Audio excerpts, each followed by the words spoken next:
আসসালামু আলাইকুম সবাইকে সবাইকে ইনডিটেলস কোর্সের আরেকটা ক্লাসে সবাইকে স্বাগতম। সো আমরা যে ইনডিটেলস কোর্সের যতগুলো ক্লাস করছিলাম মোটামুটি আসলে আমরা দেখছিলাম যে আসলে আমরা একটা টপিক ধরে ধরে আসলে আমরা আলোচনা করি, একটা টপিকের একদম ডিটেলসে যাওয়ার ট্রাই করি আর কি। সো যেসব টপিক দেখা গেছে যে একদমই আমাদের দরকার পড়ে না, মানে হচ্ছে জাস্ট ওই সূত্রগুলো মুখস্থ করলে হয়ে যায়, সো ওইখানে দেখা গেছে যে আমরা পুরো ডিটেলসে যাওয়ার ট্রাই করি নাই আর কি। ঠিক আছে, সো যতটুকু তোমাদের দরকার ততটুকু আমি গেছি আর কি। আচ্ছা, তো এইবার আসলে আমরা একটা চ্যাপ্টার পড়বো, সেটা হচ্ছে আমাদের নিউটনিয়ান মেকানিক্স বা নিউটনিয়ান বলবিদ্যা। ঠিক আছে, তো এই চ্যাপ্টারটা না আসলে খুবই মজার, বাট হচ্ছে তুমি যদি চিন্তা করো এটা কিন্তু অনেক বড়, এটা কিন্তু কি অনেক বড়। সো এখান থেকে যতগুলো ইম্পর্টেন্ট টপিক আছে ওই টপিকগুলো আসলে আমরা আলোচনা করার ট্রাই করবো। আচ্ছা, সো প্রথমে হচ্ছে দেখতে পাচ্ছ যে আমাদের এখানে টপিক নাম্বার 1 দেওয়া আছে হচ্ছে নিউটনের গতিসূত্র। ঠিক আছে, তো নিউটনের গতিসূত্রের কথা যদি আমি চিন্তা করি যে এটা কিন্তু আমরা ক্লাস 9-10 থেকেই পড়ে আসতেছি। গতিসূত্রটা কি 9-10 থেকে পড়ে আসতেছি, ওই যে তিনটা গতিসূত্র, তিনটা ল দেওয়া আছে নিউটনের। বাট এইবার লগুলাকে না আমরা একটু অন্যরকম ভাবে চিন্তা করবো। কি করবো? অন্যরকম ভাবে চিন্তা করবো। সো ওই যে অন্যরকম ভাবে চিন্তা করতেছি না, সো ওই জিনিসটা আমি ব্যাখ্যা করার জন্য আসলে এই টপিকটা রাখছি, নাহলে এই টপিকটা কিন্তু খুবই সহজ, এই টপিকটা এখানে রাখার দরকার ছিল না। বুঝা গেছে? আচ্ছা, তো চলো আমরা দেখি আসলে কি কি কি কাজ করতে হয়। আচ্ছা, সো ফার্স্টে হচ্ছে আমরা যেটা করবো সেটা হচ্ছে আমাদের ফার্স্ট ল, রাইট?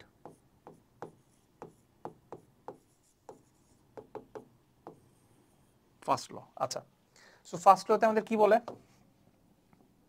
ফার্স্ট লতে কি বলে পুরোটা আমি লিখতে পারবো না ভাই, তোমরা একটু বই পড়ে নিও। আমি জাস্ট বলি যে বলতেছে যে বাহ্যিক বল প্রয়োগ না করে, বাহ্যিক বল প্রয়োগ করে, দেখো বাহ্যিক বল প্রয়োগ করে বস্তুর অবস্থা পরিবর্তন না করলে, বা এটাকে বলা যায় যে বাহ্যিক বল প্রয়োগ না করলে স্থির বস্তু স্থির থাকবে, আর কি গতিশীল বস্তু সমবেগে অথবা সমবেগে অথবা সরল পথে সমদ্রুতিতে চলতে থাকবে। সরল পথে সমদ্রুতিতে চলতে থাকবে। বুঝা গেছে? আচ্ছা, সো আমাদেরকে আবার আবার যদি আমি একটু বলি যে বলতেছে যে বাহ্যিক বল প্রয়োগ না করলে, বাহ্যিক বল প্রয়োগ না করলে বা বাহ্যিক বল প্রয়োগ করে বস্তুর অবস্থা পরিবর্তন না করতে চাইলে স্থির বস্তু স্থিরই থাকবে, মানে যে স্থির ছিল সে স্থিরই থাকবে, আর যে গতিশীল ছিল সে কি করবে? সমবেগে চলতে থাকবে।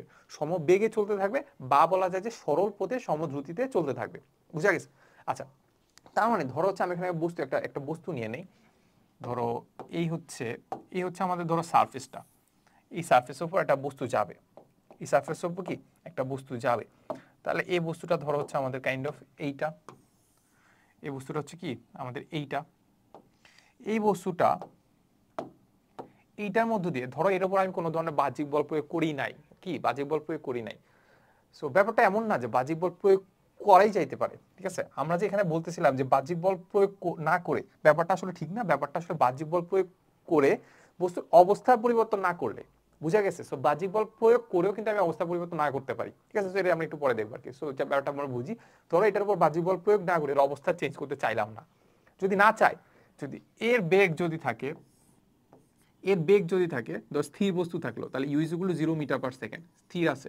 কি আছে? স্থির আছে। স্থির যদি থাকে, আমি যদি ধরো t=0 সেকেন্ড, ধরো আমি ঘড়িতে দেখছি যে এখন হচ্ছে একটা স্টপ ওয়াচ চালু করলাম, যেখানে হচ্ছে ঘড়িতে দেখছি t=0 সেকেন্ড, 0 সেকেন্ড আছে। ওকে, 0 সেকেন্ড আছে। কিছুক্ষণ পরে যায় যদি ওই অবস্থাকে দেখি, তাহলে দেখবো কি এই ব্যাটা আবার স্থিরই আছে, এই ব্যাটা কি স্থিরই আছে, এটা কোনো কি হয় নাই, একটুও চেঞ্জ হয় না। তখন তার যদি আমি বেগ দেখতে চাই, বেগ v= কি পাবো? 0 মিটার/সেকেন্ডই পাবো। এখানে ধরো t=10 সেকেন্ড, 10 সেকেন্ড পরেও কি দেখবো? সে স্থিরই আছে। বুঝা গেছে? আচ্ছা, এতটুকু যদি আমরা বুঝে যাই, এবার ধরো আমরা একটু চিন্তা করলাম যে ধরো t=0 সেকেন্ডে তার আদি বেগ ছিল ধরো হচ্ছে 5 মিটার/সেকেন্ড, 10 মিটার/সেকেন্ড, তাহলে কিছুক্ষণ পরে বা t=10 সেকেন্ড পরে তার বেগ কত হবে? 10 সেকেন্ড পরে কি হবে? তার বেগ হবে কত? 10 মিটার/সেকেন্ডই হবে। 10 মিটার/সেকেন্ডই হবে, এবং হচ্ছে কি হবে? সমবেগে চলতে থাকবে। সমবেগে চলা মানে কি? তার মানও ঠিক রাখতে হবে, তার দিকও ঠিক রাখতে হবে। ঠিক আছে, তো যখন আমরা দুইটা কথা বলি যে দেখো তোমাকে বলবে যে যদি গতিশীল বস্তু কিভাবে যাবে, সো অবজেক্টিভে আসতে পারে গতিশীল বস্তু আসলে কিভাবে থাকবে যদি বাহ্যিক বল প্রয়োগ না করেই, তাহলে হচ্ছে এর কি হবে? এর হচ্ছে মানে গতিশীল অবস্থায় গতিশীল বস্তু কিভাবে যাবে। সো এটা হচ্ছে আমাদের একটা অপশন, হচ্ছে একটা অপশন হচ্ছে আমাদের কি সমবেগে, একটা অপশন কি সমবেগে, সমবেগে একটা অপশন সমবেগে। সো সমবেগ মানে কি? বেগ মানে কি? মানও আছে, দিকও আছে, ভেক্টর রাশি। তো আমরা এখানে বুঝতে হবে যে আমাদের মানও সেম রাখতে হবে, মান সেম, মান ও দিক সেম, এই দুটাকে কি রাখবে? সেম রাখবে। বুঝা গেছে? এরপরে 2 নাম্বারটার কথা যদি আমি চিন্তা করি, 2 নাম্বার হইতে পারে তোমাকে বলবে যে সরল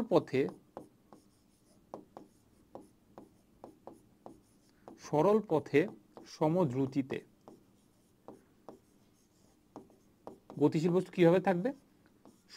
সরল পথে সমদ্রুতিতে। সমদ্রুতি মানে কি? দ্রুতি মানে কি? মান তো নাকি সমদ্রুতি স্কেলার আসে না, তার মানে মান কি থাকবে? সবসময় সেমই থাকবে, সমদ্রুতি যেহেতু আছে। আর আমি যদি সরল পথে বলি, একটা রেখা বরাবর যদি চলতে থাকে তাহলে কি তার দিকে চেঞ্জ হবে? দিকে চেঞ্জ হবে না। তার মানে এই জিনিসটা সেম। এখানেও এটা বোঝাচ্ছে কি মান ও দিক কি থাকবে? অলওয়েজ সেম থাকবে। তার মানে এইখান থেকে আমরা কাইন্ড অফ একটা প্রপার্টিজের জিনিস পাই, সেটা হচ্ছে কি এখানে আমাদেরকে যেটা বলে যে ফার্স্ট ল আমাদেরকে কি বলে জানো? ফার্স্ট ল আমাদেরকে জড়তার ব্যাখ্যা দেয়। কি দেয়? জড়তা। জড়তা জিনিসটা কি? বস্তু যে অবস্থায় আছে সেই অবস্থায় সারা জীবন থাকার যে প্রবণতা তাকে আমরা বলি জড়তা। গতিশীল অবস্থায় থাকলে গতিশীল অবস্থায় থাকতে চায়, তার হচ্ছে প্রবণতা, তার জড়তা। তারপর স্থির অবস্থায় থাকলে স্থির অবস্থায় থাকতে চায়, সেটা তার কি? জড়তা। বুঝা গেছে? একটাকে আমরা গতি জড়তা বলি, একটাকে স্থিতি জড়তা বলি, যেগুলো আমরা আগে পড়ে আসছি।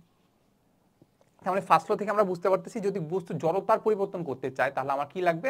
নির্দিষ্ট একটা কিছু লাগবে, মানে কি বল প্রয়োগ করতে হবে বা কিছু একটা করতে হবে। ঠিক আছে, সো কিছু একটা করতে হবে, এটা এখন আমরা এখান থেকে জানলাম না।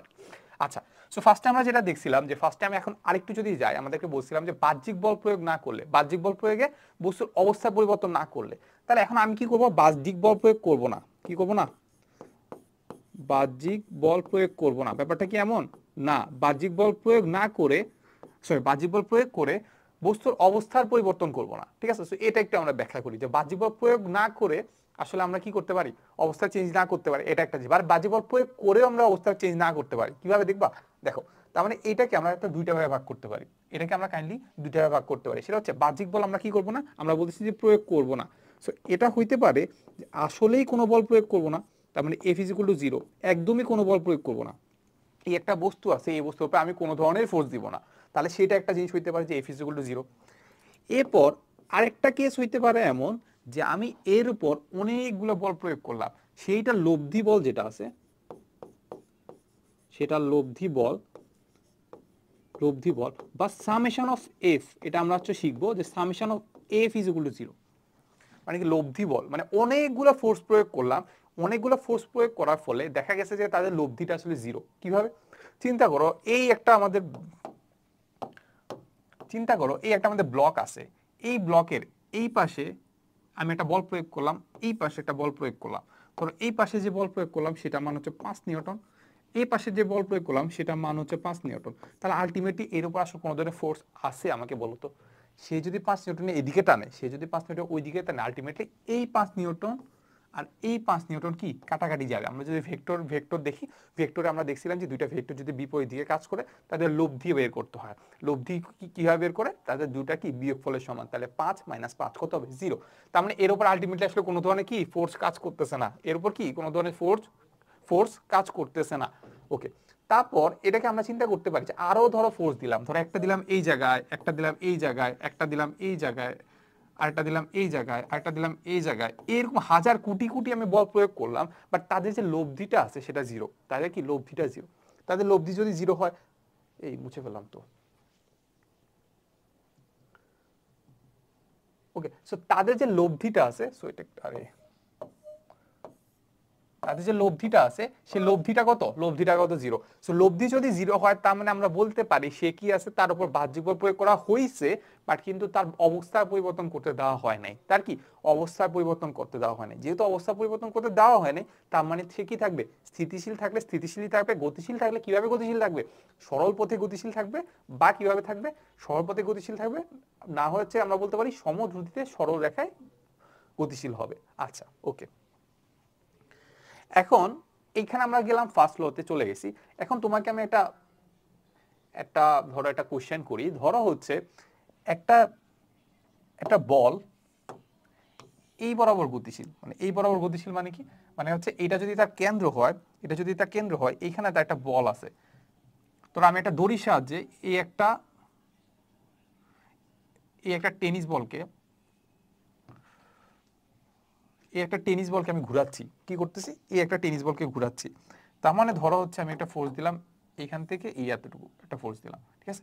মানে এই একটা দড়ি দিয়ে আমি কি করছি, ঘুরাচ্ছি। সো কিভাবে ঘুরতেছে বস্তুটা, বস্তুটা ঘুরতেছে এইভাবে, এখান থেকে এদিকে যাচ্ছে, এদিকে যাচ্ছে, এদিকে যাচ্ছে, ঠিক আছে? সো ধরো এই জায়গা থেকে এই জায়গায় আসছে, বস্তুটা কোথায় আসছে, বস্তুটা আসছে আমাদের এই জায়গায় আসছে, ঠিক আছে? এই জায়গায় আসার ফলে আমার যে দড়িটা ছিল ওই দড়িটা ছিঁড়ে গেছে। কি করছে, ছিঁড়ে গেছে। ছিঁড়ে যদি যায় তার মানে আলটিমেটলি আমি ওর উপর কোনো ধরনের ফোর্স প্রয়োগ করতেছি না। ফোর্স যদি প্রয়োগ না করি, তুমি চিন্তা করো আসলে এই বলটা কোন দিকে যাবে, কোন দিকে যাবে? বলটা চলে যাবে এই বরাবর, একবারে এই বরাবর, এই দিকে। কেন, কেন? কেন আমরা জানি যে আসলে আমরা যদি বললাম যে বাহ্যিক বল প্রয়োগ করে বস্তুর অবস্থা পরিবর্তন করতে না চাইলে, তার মানে আমরা কি করতেছিলাম না, যেহেতু দড়িটা ছিঁড়ে গেছে এর উপর আসলে কোনো ধরনের বল প্রয়োগ করা হচ্ছিল না, তার মানে সে যেদিকে যাচ্ছিল সে সেদিকেই চলতে থাকবে। এই যে এইভাবে যাচ্ছিল এইভাবেই চলতে থাকবে, বুঝা গেছে? এইভাবে ঘুরে এভাবে চলতেছিল ওইভাবে চলে যাবে, বুঝা গেছে? একবার সরল দেখায় সমদ্রুতিতে চলতে থাকবে। এরপরে আবার বাতাসের বাধার কারণে হয়তো বা থেমে যাবে আর কি, ঠিক আছে? শূন্য মাধ্যম যদি চিন্তা করতাম তাহলে এইভাবে চলতেই থাকতো, ঠিক আছে? আচ্ছা, এখন তুমি চিন্তা করো, সবসময় মাথায় রাখবা, যদি আমি বৃত্তাকার পথে ঘূর্ণয়নশীল কোনো একটা বস্তুর বেগ বের করতে চাই, বেগের দিক বের করতে চাই, তাহলে সেটা কি করব, ওই বিন্দুতে একটা স্পর্শক আঁকবো। এই যে একটা স্পর্শক আঁকলাম না, এটা হচ্ছে তার বেগের দিক। তাহলে এই যে এখানে একটা স্পর্শক যদি আঁকি তাহলে এটা বেগের দিক, তার মানে এই বেগের দিকে কি চলতে থাকবে, বুঝা গেছে? আচ্ছা, এইগুলো মোটামুটি আমাদের ফার্স্ট ল। এবার চলে যাবো আমরা সেকেন্ড ল, যেটা আসলে আমাদের মেইন যেটা আছে, মেইন আমাদের যে F is equal to M A আমরা যেটার সাথে পরিচিত, ওইটা আমাদের দেয়, ঠিক আছে? চলো আমরা একটু দেখি ওইটা আমাদের আসলে কিভাবে বের করতে হয়। আচ্ছা, তো এটা বের করতে মোটামুটি আমরা সবাই পারি, বাট আজকে আমরা দেখবো একটু ভিন্ন রূপে। কি দেখবো? একটু ভিন্ন রূপে।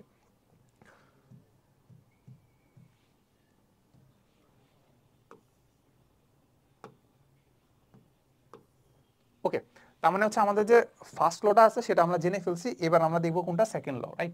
এখন সেকেন্ড ল লিখো, যে সেকেন্ড ল, সেকেন্ড লটা তোমরা যদি পড়ো তাহলে আমাদেরকে বলতেছে যে বস্তু ভরবেগের পরিবর্তনের হার, বস্তু ভরবেগের পরিবর্তনের হার তার উপর প্রযুক্ত বলের সমানুপাতিক। বস্তুর ভরবেগের পরিবর্তনের হার তার উপর প্রযুক্ত বলের সমানুপাতিক, এবং এই বল যেদিকে ক্রিয়া করে বস্তু ভরবেগের পরিবর্তনও কি হয়, সেদিকে ঘটে। তার মানে আমরা একটা নতুন একটা জিনিস পাইলাম। এটা ভরবেগ যদিও মোটামুটি জানো আর কি, জাস্ট বলার জন্য আর কি। এখানে একটা টার্ম আছে, সেটা হচ্ছে কি ভরবেগ। চলো ভরবেগ জিনিসটা আমরা একটা বুঝি। সো এটাকে আমরা এই জায়গায় দেখি, তাহলে আমরা এখানে লিখি যে ভরবেগ জিনিসটা কি। তাহলে এখানে আমাদের আছে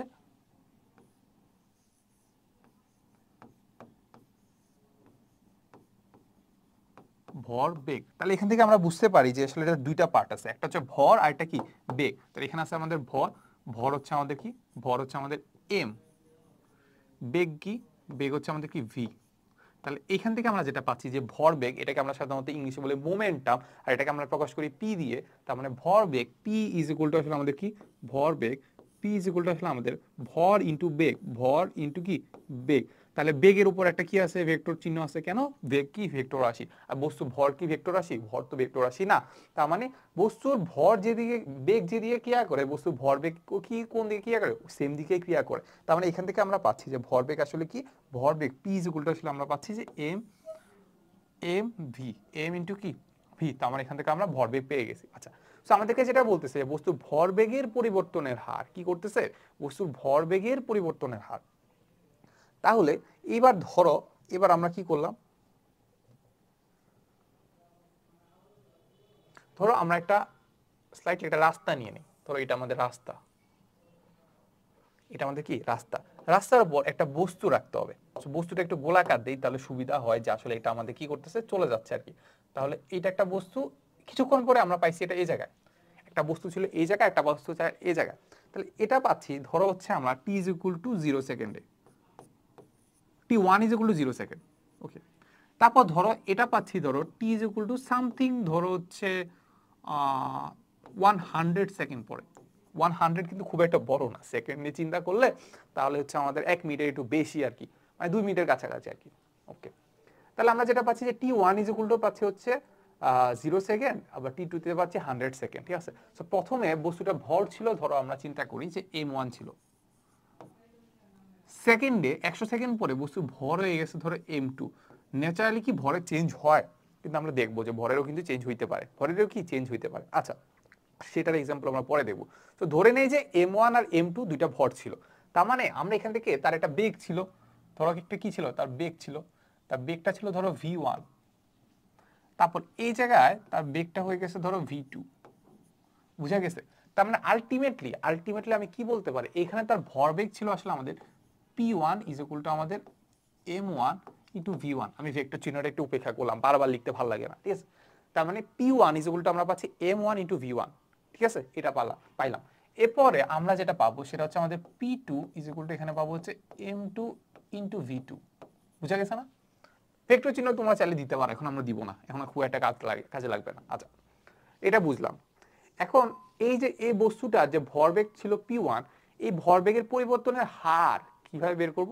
হারটা বের করার আগে আমরা বুঝবো যে ওই যে হারটা যে ভরবেগের যে চেঞ্জটা হচ্ছে সে কে করতেছে, এটা উপর একটা ফোর্স প্রয়োগ করা হয়েছে। কি করা হয়েছে? এটা ফোর্স প্রয়োগ করা হয়েছে। চলো একটা ফোর্স প্রয়োগ করি। এখান থেকে আমরা একটা ফোর্স প্রয়োগ করে দিই এটার উপর। ধরো হচ্ছে এটার উপর আমরা একটা ফোর্স প্রয়োগ করছিলাম, এই ফোর্সের মান হচ্ছে আমাদের এফ। ভেক্টর চিহ্ন দিতে পারো, আমি এখানে দিচ্ছি না, ঠিক আছে? এটার উপর একটা ফোর্স প্রয়োগ করলাম, তারপর বস্তুটা ভর হয়তোবা চেঞ্জ হয়ে গেছে, হয়তোবা চেঞ্জ হয়নি, তারপর হচ্ছে বেগের চেঞ্জ হয়ে গেছে, হয়তোবা হয়নি, আমরা এটা জানি না, মানে কিছু তো চেঞ্জ হবে, ভরবেগ তো চেঞ্জ হবে। তাহলে এই যে ভরবেগটা চেঞ্জ হলো, এটা ফোর্স প্রয়োগ করার ফলে আমাদেরকে নিউটনের গতিসূত্রতে আমাদের কি বলতেছে, বস্তু ভরবেগের পরিবর্তনের হার, তার উপর প্রযুক্ত বলের সমানুপাতিক। আচ্ছা, এবার আমরা দেখবো যে তা ভরবেগের কতটুকু পরিবর্তন হচ্ছে। এবার দেখো ভরবেগের পরিবর্তন কিভাবে হচ্ছে। আমরা যেটা পাচ্ছি যে ভরবেগের পরিবর্তন, সেটাকে আমরা বলতে পারি, এখানে আমরা লিখে রাখি ভরবেগের পরিবর্তন ইজ ইকুয়াল টু আমরা লিখতে পারি del P is equal to আসলে পাচ্ছি p2 মাইনাস p1। এটাতে কারো কোনো সমস্যা থাকার কথা না। আমাদের ভরবেগের পরিবর্তনটা del P is equal to p2 minus p1 ভরবেগের পরিবর্তন। ভরবেগের পরিবর্তনের হার কিভাবে বের করবো বলো তো? পরিবর্তনের হার বের করার জন্য আমরা এখানে একটা কাজ করতে পারি, যে আমরা লিখতে পারি যে ডেল টি সময়ে, ডেল টি মানে কি, ডেল টি মানে টি2 মাইনাস টি1, ডেল টি সময়ে আমাদের যে ভরবেগের পরিবর্তনটা হয় সেটা হয় ডেল পি। এটাতে কারো কোনো সমস্যা আছে? ডেল টি সময়ে ভরবেগের পরিবর্তন হয় ডেল পি। তাহলে আমরা এখান থেকে বলতে পারি যে এক সেকেন্ডে বা একক সময়ে ভরবেগের পরিবর্তন হয় হচ্ছে আমাদের del p minus del t. এটাতে কার কোনো সমস্যা আছে? তার মানে এইটা আমি পেয়ে গেছি কি বলতো, ভরবেগের পরিবর্তন না, এটা আমি পেয়ে গেছি কি ভরবেগের পরিবর্তন। কারণ কি, পরিবর্তনের হার, ভরবেগের পরিবর্তন ডেল পি, আর আমি যদি ডেল টি দ্বারা ভাগ করে দেই, তার মানে এইটা পেয়ে গেছি আমি ভরবেগের পরিবর্তনের হার। ভরবেগের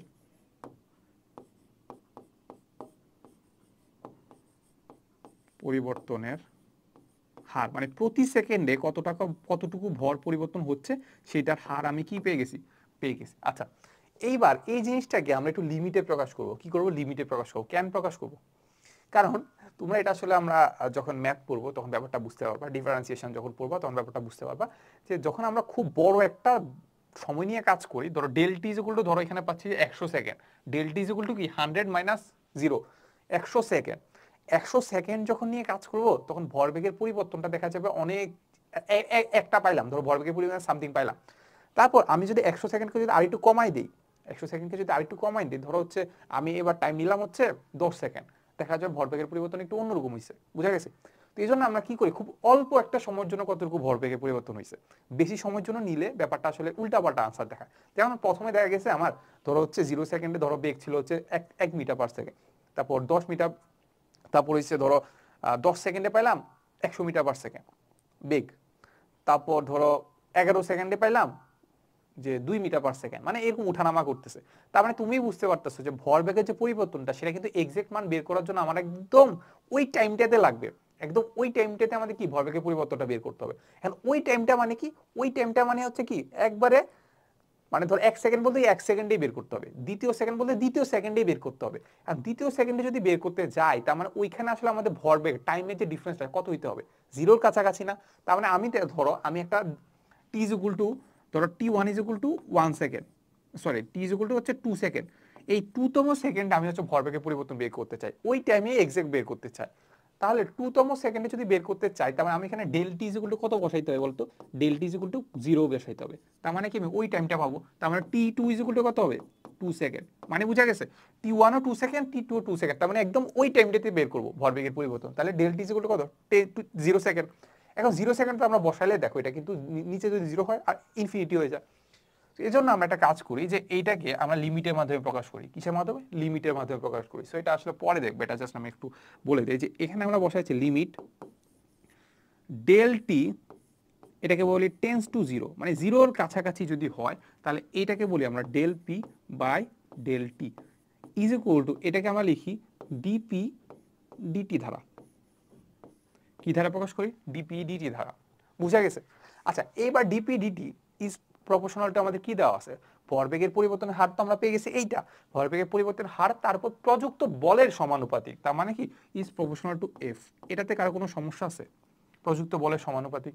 তাহলে এখানে আমরা যদি ভেক্টর চিহ্ন দিতে পারি তাহলে দিতে সমস্যা নাই। এই যে এটা এইটা, তাহলে মোটামুটি আমাদের একটা ফান্ডামেন্টাল সূত্র কি পাইছে? ভরবেগের বস্তু ভরবেগের পরিবর্তনের হার তার উপর প্রযুক্ত বলের সমানুপাতিক। তার কি? তার উপর প্রযুক্ত বলের সমানুপাতিক। এবং বস্তু ভরবেগ এবং বল যেদিকে ক্রিয়া করে, এই যে বল যেদিকে ক্রিয়া করে বস্তু ভরবেগের পরিবর্তনের হার কি সেই দিকেই ঘটে। দেখো এখানে কিন্তু মাইনাস চিহ্ন নাই, তার মানে এফ যেদিকে ডিপি ডিটি একই দিকে। বুঝে গেছে? তার মানে এইটাই আমাদের কি বলছে? নিউটন বলে গেছে। এটা কি আমাদের বলে গেছে? নিউটন বলে গেছে। আচ্ছা, তো মোটামুটি এখান থেকে আমরা অনেক কিছু জেনে গেছি। তাহলে dp dt is proportional to F, এটুকু তো বুঝছো। একটু যদি আমরা বুঝে থাকি, এইবার দেখো, এইবার ওই জিনিসটাকে নিয়ে আমরা একটু কাজ করব, ওইটাকে নিয়ে আমরা একটু কাজ করব। দেখো এখন আমরা যেটা পাচ্ছি যে ডিপি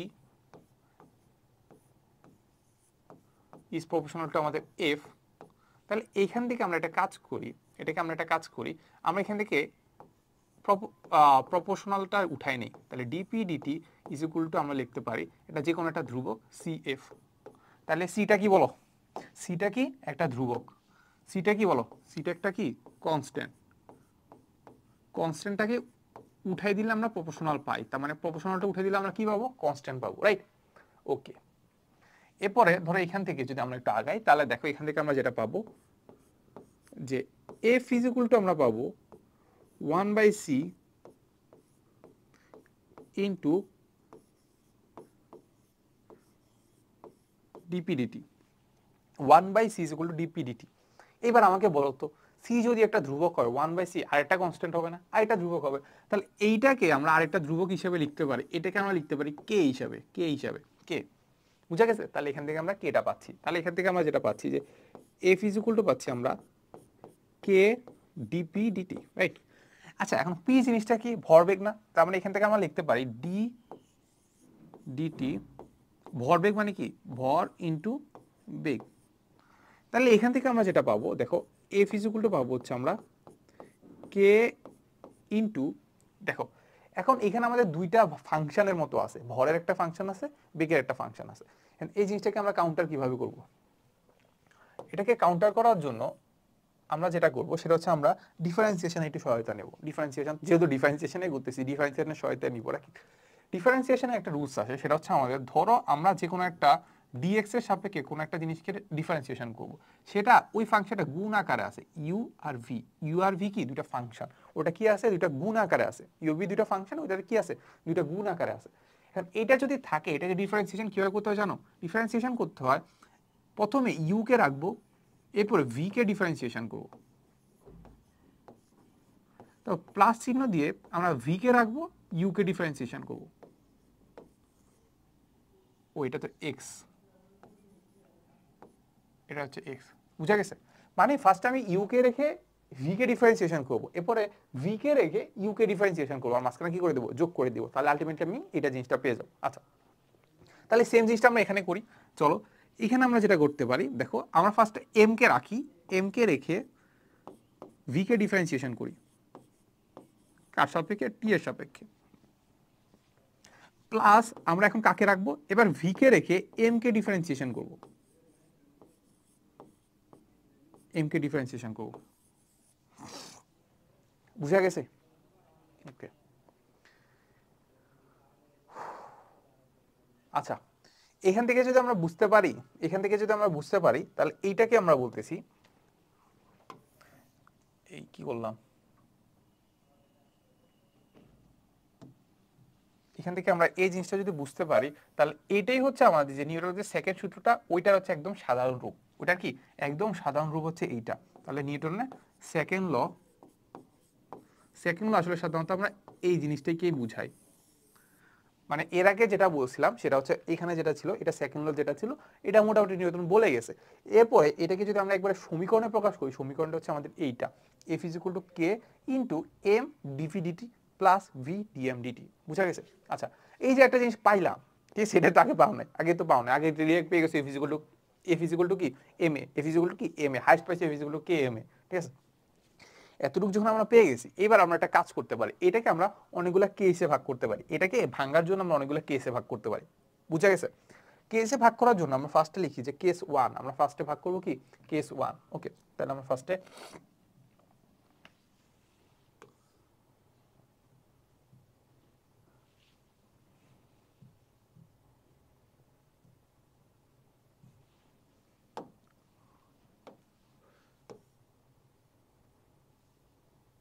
ওকে, তাহলে আমরা লিখি যে case one, case one, case one জিনিসটা কি? কেস ওয়ান জিনিসটা হচ্ছে আমি এইখানে কি কনস্ট্যান্ট রাখবো জানো? ভরকে কনস্ট্যান্ট রাখবো, বলা যায় জেনারেল কেস, এটাকে আমরা সাধারণত বলতে পারি জেনারেল কেস। লিখো জেনারেল কেস।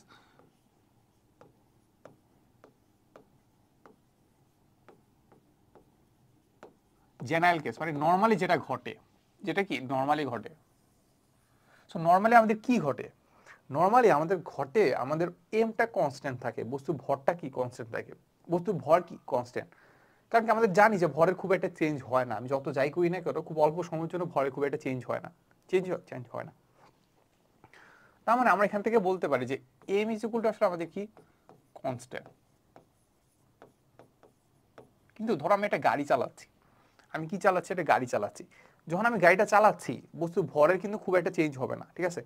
গাড়ি যখন চালাচ্ছি বস্তু ভরে চেঞ্জ হয় না খুব একটা অল্প সময়ের জন্য, বা বেগে কিন্তু চেঞ্জ হচ্ছে, তার মানে বেগ কিন্তু কনস্ট্যান্ট না। তার মানে এখান থেকে আমরা বলতে পারি বেগ যেটা আছে সেটা কি ভেরিয়েবল।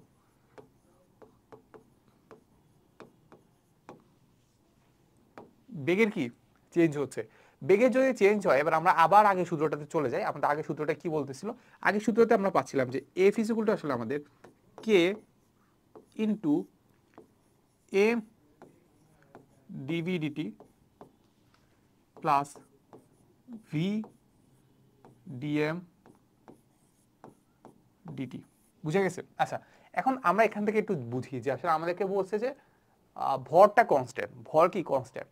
ভর যদি কনস্ট্যান্ট হয়, তোমরা দেখবা যে ডিফারেন্সিয়েশনের রুলস অনুসারে আমরা পাই, ভর যদি কনস্ট্যান্ট থাকে তাহলে ওইটাকে যদি কোনো কিছু দিয়ে না, মানে কোনো একটা কিছু যদি কনস্ট্যান্ট থাকে, এখানে দেখো এমটা কনস্ট্যান্ট, তাহলে কোনো একটা জিনিস যদি কনস্ট্যান্ট থাকে, ওটাকে যে কোনো জিনিস দিয়ে আমি ডিফারেন্সিয়েশন যদি করি, তাহলে ওইটার মান হয় জিরো, ঠিক আছে। তার মানে এই পার্টটুকুর মান হচ্ছে আমাদের কত? এই পার্টটুকুর মান হচ্ছে আমাদের জিরো। সেটাকে তুমি অন্যভাবেও চিন্তা করতে পারো যে ডিএম মানে কি? ডিএম মানে ভরের পরিবর্তন, আর বাই হচ্ছে ডিটি। ভরের পরিবর্তন যদি জিরো হয় তাহলে উপরের পার্টটা জিরো, উপরের পার্টটা জিরো হলে পুরো পার্টটার মান কত? জিরো। ওকে, তাহলে এই পার্টটুকুর মান যদি জিরো হয়, তার মানে দেখো আমরা এখান থেকে পাচ্ছি যে এফ ইজ ইকুয়াল টু আসলে আমাদের k m DV dt, right? আচ্ছা, এবার একটু খেয়াল করো যে আসলে ডিভিডিটিটা আসলে কি। ডিভিডিটি মানে কি? সময় সাপেক্ষে ভর বেগের পরিবর্তন। সময় সাপেক্ষে বেগের পরিবর্তনকে আমরা বলি ত্বরণ। সময় সাপেক্ষে বেগের পরিবর্তন কি কি আমরা বলি ত্বরণ। এইবার একটু চিনা চিনা লাগতেছে, রাইট? তাহলে এখান থেকে আমরা যেটা পাচ্ছি যে এফ ইজ ইকুয়াল টু আসলে আমরা পাচ্ছি k M A, F is equal to পাচ্ছি কি কে এম এ। আচ্ছা, এতটুকু পর্যন্ত নিউটন নিজে নিজে করে আসছে, বুঝছো? এটুকু পর্যন্ত করে আসার পরে আবার হতবাক যে আসলে এখানে একটা ইয়াতে এখানে যেটা করলাম, এখানে দেখো আমি এফটাই তো আমি বের করতে চাচ্ছি, ঠিক আছে। এফটা কি আমাদের আননোন, এফ এর মান আমি জানি না, এই কে এর মানও আমি জানি না, কে এর মানও কি আমি জানি না। এখানে যখন একটা সমীকরণের দুই পাশের ডান পাশ বাম পাশ দুই দিকে যখন আমি দুইটা আননোন থাকে, তখন আসলে আমরা কি করি? তখন নিউটনরা আসলে কি করে জানো? আমরা বিজ্ঞানীরা আসলে চালাকি করে, বুঝছো?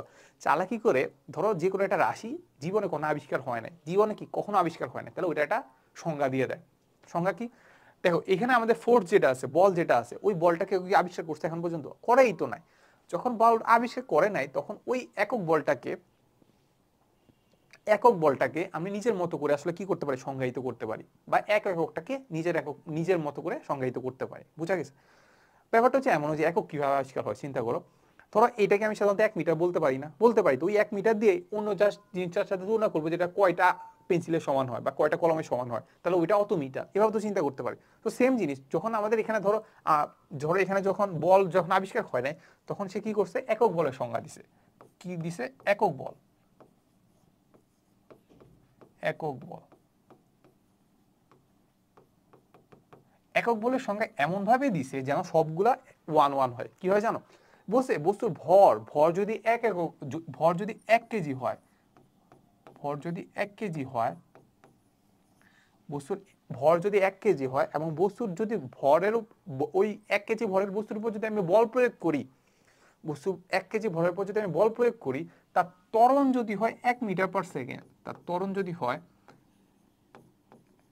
1 মিটার পার সেকেন্ড, তার ত্বরণ যদি হয় 1 মিটার পার সেকেন্ড, তাহলে আমি যে তার উপর যে ফোর্সটা দিলাম না, ওই ফোর্সের মান হচ্ছে 1 নিউটন। কিভাবে বলছে?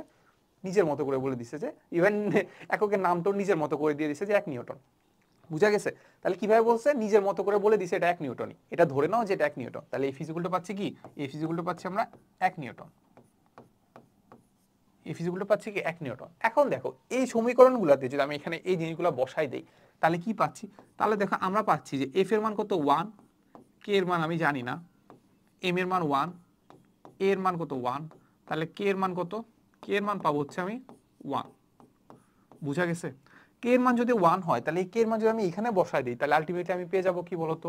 আলটিমেটলি আমি পেয়ে যাবো যে এফ ইজ ইকুয়াল টু আসলে আমাদের m A. F is equal to কি? M a. আমি কি পাচ্ছি বলতো? এফ ইজ ইকুয়াল টু কি পাচ্ছি? F is equal to M A. তাহলে এইটাই মোটামুটি আমাদের সে পরিচিত সূত্রটা যে এফ ইজ ইকুয়াল টু কি? M A. আচ্ছা, তার মানে আমরা এখানে একটা বুঝতে পারলাম যে এখানে আমরা একটা কি করছি, একটা চালাকি করছি, ইচ্ছা করে আসলে কে এর মান 1 বসাইছি, জোর করে 1 বসাইছি। ঠিক আছে? তো আসলে আমরা কি করি, আমরা যখন বস্তুর ভর আর ত্বরণ যখন গুণ করি, আলটিমেটলি আসলে আমরা এফ এর মান বের করি না, আসলে আমরা কি বের করি? আসলে আমরা বের করি জানো কি? আমরা আসলে বের করি F is equal to, F is equal to K M A না? তাহলে আমরা বের করি M A is equal to আসলে আমরা বের করি F by K. F by K, এ পার্টুকুর মান বের করি। বুঝা গেছে? এফ ইজ ইকুয়াল টু কি? এফ বাই কে এর মান বের করি। সো এটাকে আমরা মোটামুটি ধরে নিয়ে আসলে কাজ করি। সো খুব একটা সমস্যা হয় না। কেন সমস্যা হয় না? কারণ ধরো মানে একটা জিনিসকে আমি একটা একক নিলাম আর কি, তো ওইটাকে আমি 10 গুণ করে 20 গুণ করে একই জিনিসই তো পাবো। সেটা আসলে খুব একটা ব্যাপার না। ধরো আমি কে এর মান, ধরো ওই সময় বিজ্ঞানী চিন্তা করলো যে কে এর মান আমি 10 বের করবো। ঠিক আছে? 10 যদি হইতো তাহলে দেখা যেত যে F is equal to 10 M A আমরা এখন পড়তাম। বুঝা গেছে? তার মানে এখানে আমরা একটা চালাকি করছি, চালাকি করে কে এর মান 1 বসায় F is equal to M A বসায় ফেলছি। ঠিক আছে? সো এটা আমরা মোটামুটি বললাম, যেটা আসলে মোট জেনারেল কেস। সো আমি চিন্তা করতে পারি নর্মালি যেসব জিনিসপাতি হয় ওইখানে বস্তু ভরে চেঞ্জ হয় না, ভরে চেঞ্জ যদি না হয় তাহলে এফ ইজ ইকুয়াল টু কি এম এ আমরা বসাইতে পারি। বাট যখন আমরা বস্তু ভরের চেঞ্জ হয় তখন আসলে কি হয়? বস্তু ভরের যখন চেঞ্জ হয় তখন কি হবে? ওকে, চলো আমরা করি। আচ্ছা, সো আরেকটা সূত্র দেখি, সেটা হচ্ছে আমাদের এবার বোঝা যাচ্ছে যে এবার আমরা কি করব, এখানে আসলে বস্তু ভরে চেঞ্জ করব। কি করব ভাই? বস্তু ভরের চেঞ্জ। তার মানে এখানে আমরা লিখতে পারি যে কেস 2, এটাকে আমরা বলতে পারি কি?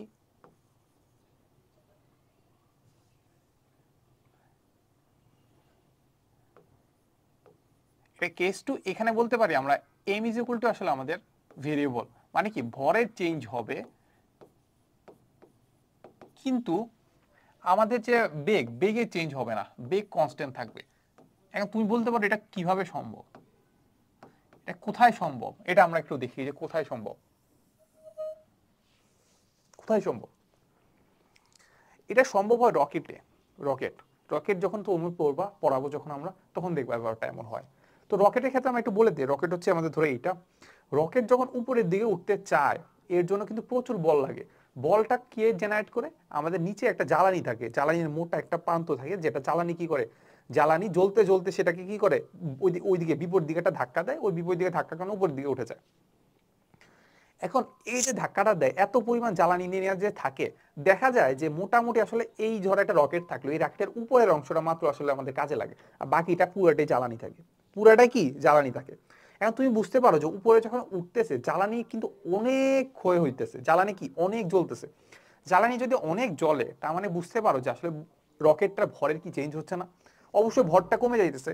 ভরটা কি কমে যাচ্ছে, ভর কমে যাচ্ছে, কিন্তু আমরা এমন একটা পদ্ধতি করে রাখি যেটা আসলে বেগটা একদম কনস্ট্যান্ট রাখি। বেগটা কি একদম কনস্ট্যান্ট রাখার ট্রাই করি। আচ্ছা, সো বেগটা যদি একদম কনস্ট্যান্ট রাখার ট্রাই করি তাহলে আমাদের কি হয় দেখো, আমরা আগে যে সূত্রটা পড়ছিলাম আমরা পড়ছিলাম যে এফ ইজ ইকুয়াল টু আমরা পড়ছিলাম যে K into M DV DT plus V DM DT. বুঝা গেছে? এখন আমরা ওই আগে তো কে এর মান 1 ধরে নিছি, তাহলে এখানে আমরা কি নিব, কে এর মান 1ই ধরে নিব। আচ্ছা 1 যদি ধরে নেই তাহলে আমরা দেখো এখানে আমরা পাচ্ছি যে m is equal to variable, তার মানে এর মান 0 হবে না। তাহলে 0 কার মান হবে, আমরা যেটা পাচ্ছিলাম যে বেগের মান কনস্ট্যান্ট, বেগ কি হবে না, চেঞ্জ হবে না। বেগ যদি চেঞ্জ না হয় তার মানে এই পার্টটুকু 0, তার মানে আমরা পাচ্ছি যে কে এর মান 1, তাহলে এটা আমরা লিখলাম না। তাহলে এখান থেকে পাচ্ছি ভি ইন্টু কি ডিএম ডিটি। বুঝছো? তা ডিএম ডিটি যদি পাই আলটিমেটলি আমরা এই সূত্রটা যে পাইলাম না, এটাই হচ্ছে আমাদের সেই রকেটের সূত্রটা। এটা আমাদের কি সেই রকেটের সূত্রটা। ওকে, তাহলে এখান থেকে আমরা যদি বলতে পারি যে আমাদের এফ জিনিসটা কি বোঝাচ্ছে রকেটের ক্ষেত্রে, এফ জিনিসটা বোঝাচ্ছে আমাদের ধাক্কাজনিত বল।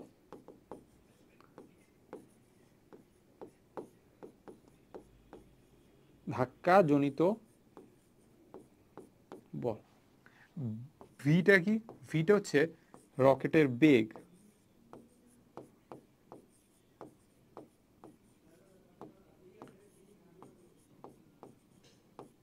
রকেটের বেগ।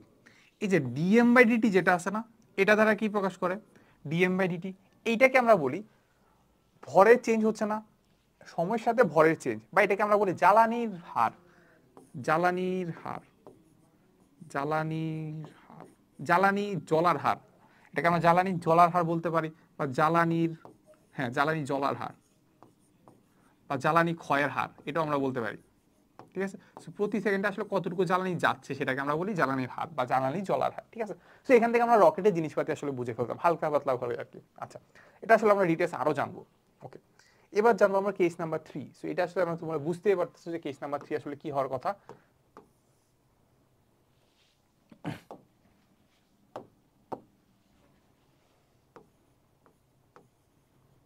এটা হচ্ছে আমাদের কত, কেস নাম্বার 3। কেস নাম্বার 3 হচ্ছে আমাদের, কেস নাম্বার 3 হচ্ছে আমাদের এখানে আমাদের এম বস্তু ভরটাও চেঞ্জ হবে, ভর হচ্ছে আমাদের ভেরিয়েবল,